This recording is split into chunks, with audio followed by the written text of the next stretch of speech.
At mga katropa, ayan, nandito ako ngayon sa San Lorenzo. Dito ako nakapag-drop off ako dito ng pagkain. Dito sa San Lorenzo, ayan, dito.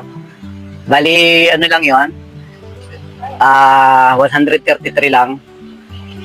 Nung kausap ko siya kanina, tinawagan ko. Sabi niya, sige sir, magdagdag na lang ako. Paki-priority na lang. Kasi sabi nga, pagkain dapat matik naka-priority.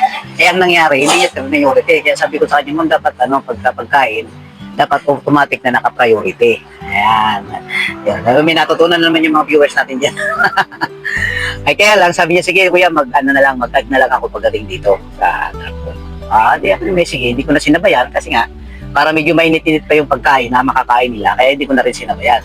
Kasi nga, sabi niya, magdadagdag eh. Pagka-pick up ko, mabuti na lang, itong pick up mga katropa, ayan.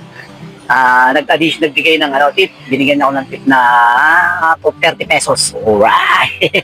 Di masaya naman tayo kasi may 30 pesos na 50 pesos na tayo sa galing na sa drop off.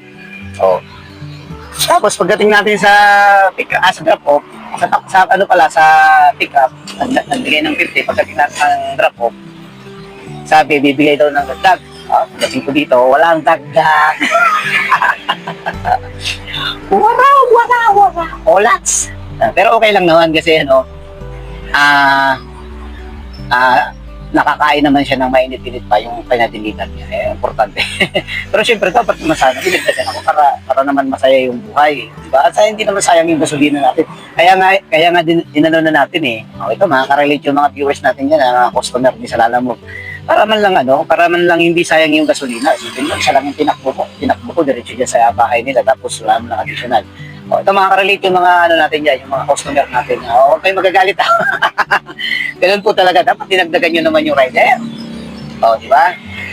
Pero okay lang, sabi ko nga okay lang din naman kasi nagbigay naman ng 50 yung pick-up. Di parang yun na rin yung binigay niya. Di at least nakain niya ng mainit pa yung delivery. Yan lang mga katropa. Tapos mga katropa, syempre, doon naman sa mga tawag doon, yung paakyatin ka pa sa taas para dalhin yung parcel nila. Ito naman para sa inyo to, mga katropa, sa mama natin customer. Para sa inyo to, maglagay po kayo ng queuing service. Kung halimbawa na yung items nyo, gusto nyo ipadalhin dun sa unit nyo sa taas o ipaakyat sa second floor, third floor, o ilang floor man yan, o papipilahin pa sa loob ng SM, dapat maglagay naman ho kayo ng queuing service. Kasi may na-encounter na naman ako dito mga katropa. Galing naman ng Las Piñas, tapos dinala rito sa Nuvali. Sabi, hindi na sagot sa tawag, tapos pinaakyat sa akin sa third floor. Di siningil ko ng queuing service. Dami nagagalit ba naman sa akin? Wala naman doon ng queuing service. Di sabi ko, tingnan nyo yung i-review nyo ako. I-review nyo ako doon sa apps ng bago nyo i-click yung i-review nyo muna kung may nakalagay doon ng queuing service. Di pinareview ko, tapos tamang-tama naman, may naka-screenshot ako na